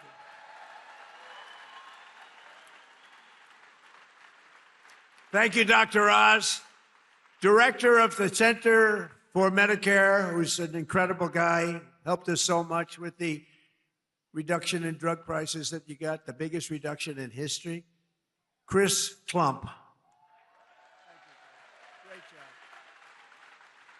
Your state attorney general, Russell Coleman. Russell, thank you. Thank you, Russell. Good job. A wonderful Secretary of State. We have a good one in Washington, too. Marco. Do we like Marco? I think so. Your Secretary of State, Michael Adams. Thank you. Thank you, Michael. State Auditor, Allison Ball. Thank you. These are great people, and I've gotten to know them over the years. They're just incredible people. State Treasurer, Mark Metcalf. Thank you. Thank you, Mark. Great job. Your former Kentucky Attorney General, Daniel Cameron. Daniel. Thank you. Thank you, Daniel. And Chairman and CEO of Morris Industries, a good man, Nate Morris. Nate, thank you. Now, also with us is a local legend who did quite well suing the Washington Post and various and sundry others. Where's Nick Sandman?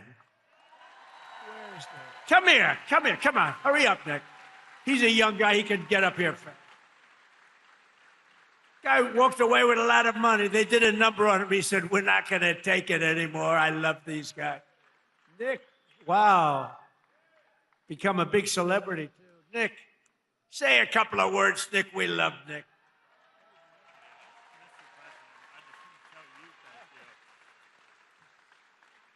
Well, thank you. And as I just said, really, the only thing I can say is, Mr. President, thank you. Thank you, and thank you to all of you, because it's us together which can beat the radical left. So thank you. We will always stand with you.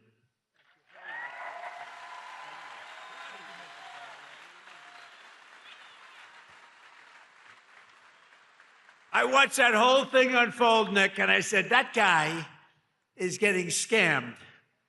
And you know what? He scammed them, because what he did was pretty amazing. Him and his group of friends. He had good, loyal friends, Nick, and that's great. I loved it. I loved watching what he did. And another one who's, this guy is a piece of work. He a very tough cookie. But instead of fighting like a guy his own size, he fights a guy who's like 70 pounds bigger, who won, he's like a two-time Olympian champion. He's this massive guy. And my friend is a guy named Jake Paul. And I said, and I'm watching, I didn't realize there was a slight size variance, like about 7 inches and about 70 pounds. This guy fought like, I tell you what, he is courageous. He's an incredible guy. He's got a brand new, beautiful fiance, and you're not allowed to use the word beautiful when describing a woman anymore. It's the end of your political career, but I'll say it anyway. What the hell? She's beautiful. She just won the Olympic gold medal. Where's she? Where's Utah? She gold medalist. Boy, I tell you, she's strong. That means she's strong. You better be careful. She's a beautiful person, and she's a big, strong athlete. I watched her win that gold, and they have an expression, if that were a fight, they'd stop it, right? She's great. But Jake Paul is a great guy, and you know, part of the deal is he said, do you mind if I do an interview with you? I said, Jake, I'm the president of the United States. I don't do interviews. Look at Joe Biden.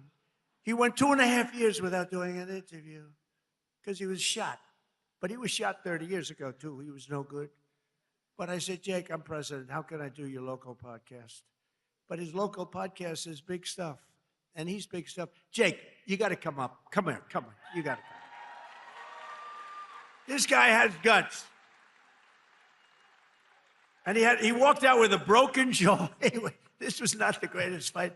But you know what it showed? Lots of courage. Come here, Jake. Say a few words. These are your people. Yeah, what Mr. Trump has taught me is courage. You know, we never back down from a fight, even if they're much bigger than you, much, much bigger than you. And I feel all the local Kentuckians feel the same way. You guys have that fight. You guys have that swag. There's a lot of young kids in here.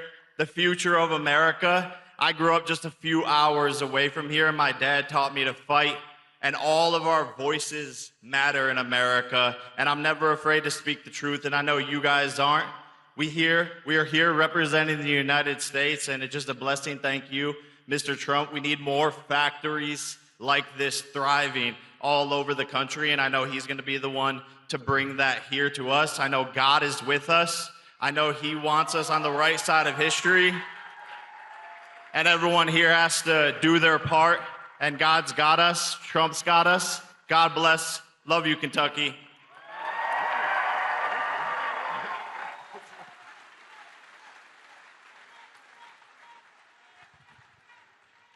No, he's a great guy. He's a courageous guy and a talented guy. He's a hell of a fighter, too, by the way. And I just want to say, I'm going to make a prediction that you will be, in the not too distant future, running for political office, okay? And you have my complete and total endorsement, okay? No, that's what we want. He's an incredible guy. A lot of courage and smarts. So in 4 long years, Joe Biden and the radical Democrats in Congress gave us the worst inflation in the history of our country, driving up prices all across the board. They left us a mess. In 12 months, my administration has driven down core inflation down to the lowest level in more than 5 years. And in the last 3 months, inflation was less than 1.7%. Under our policies, prices for chicken, eggs, cheese, butter, potatoes, and fresh fruit are lower today by a lot than when I took office. Hotel rates, automobile prices, and rent payments are way down as well. As a result of my direction to purchase $200 billion in mortgage bonds, a risky move, perhaps, but not for me. Mortgage rates are now the lowest in more than 5 years, and the annual cost of a typical new mortgage is down almost $5,000. And to help our great citizens afford their American dream, I recently signed an executive order to ban large Wall Street investment firms from buying up single-family homes.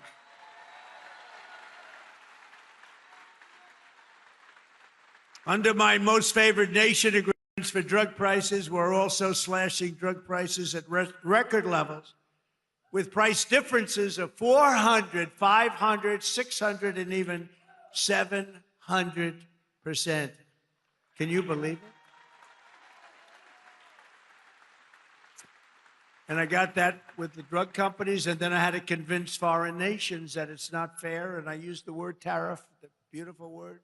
I always said one of my most favorite, most beautiful words. I used to say it's my favorite word, most beautiful word, and the fake news killed me. They said, what about your wife? What about God? What about religion? What about your children? I said, okay, it's my 5th favorite word. Now I don't get in trouble. No, they actually went after. I said, it's my favorite word in the dictionary, the word tariff. And they killed me. These guys are the worst. For decades, Americans have paid the highest drug costs in the world, but now, thanks to our policies, Americans are going to be paying the lowest drug prices paid anywhere in the world.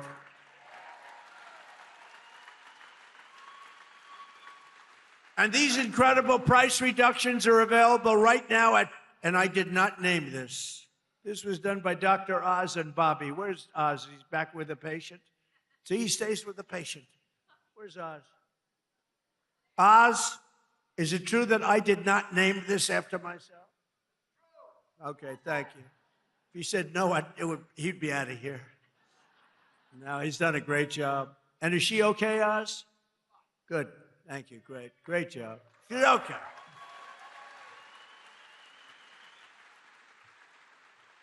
So it's available right now, these really low prices, TrumpRx.gov. TrumpRx, and people are using it in record numbers. He named it, I didn't name it. I'm not sure I want my name on drug. Well, drug reduction is probably good, right? If prices ever go up, I'm going to say, get my name off there. But they're not going to go up. They're only going to go down. Other presidents tried to do it, but all they did was talk. It was all talk, no action. I got it done. I got it done for you. Got it done for Kentucky. But it's doing record-type business, right? Biggest price reduction. I think it's one of the biggest things to happen in medicine because the prices are just a tiny fraction of what they were. So Trump RX is a major step toward a larger goal of reducing the cost of health care for hardworking Americans since the passage of the Unaffordable Care Act. You know what that is? I love the name. The Unaffordable Care Act. Oh, do the Democrats hate me? I wonder who hates me more, stupid Tom Massey or the Democrats? I think it's close.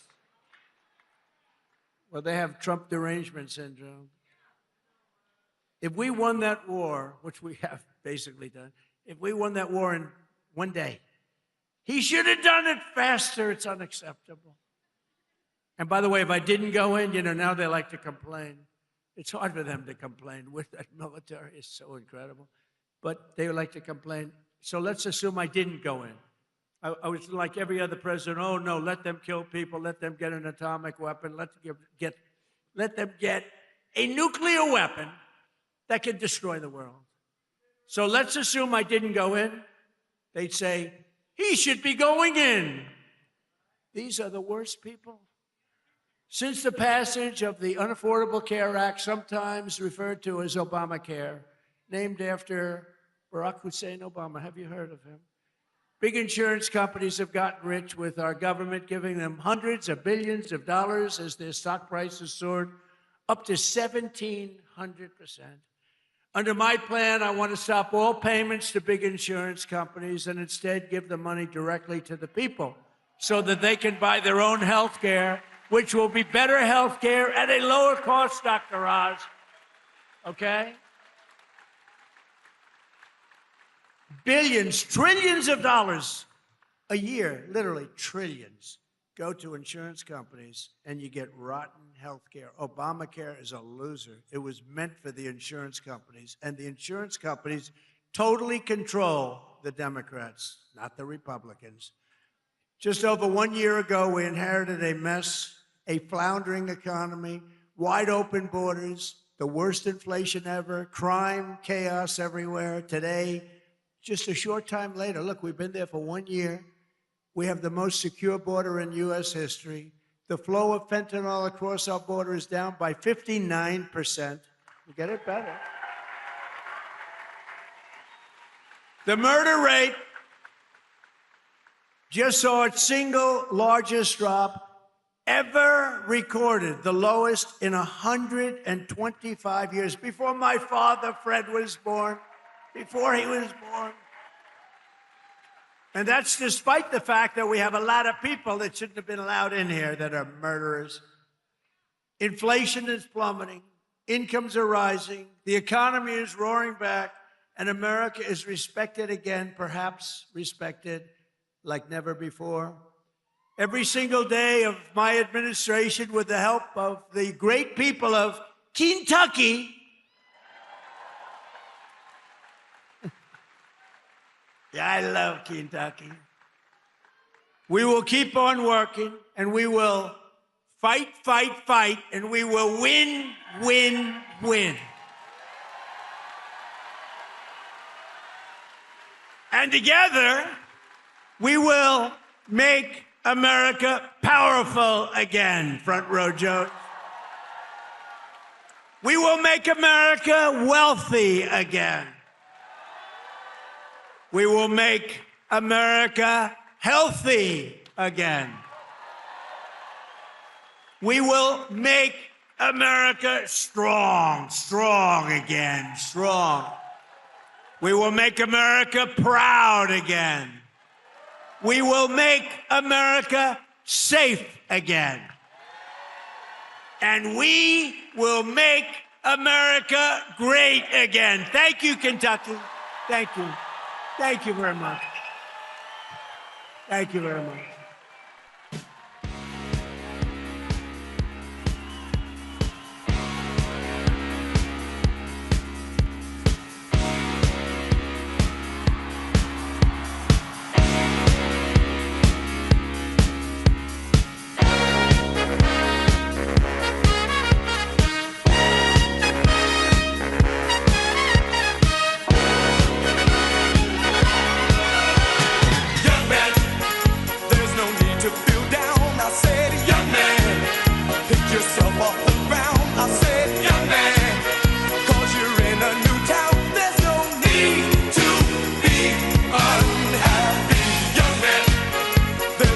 You can go.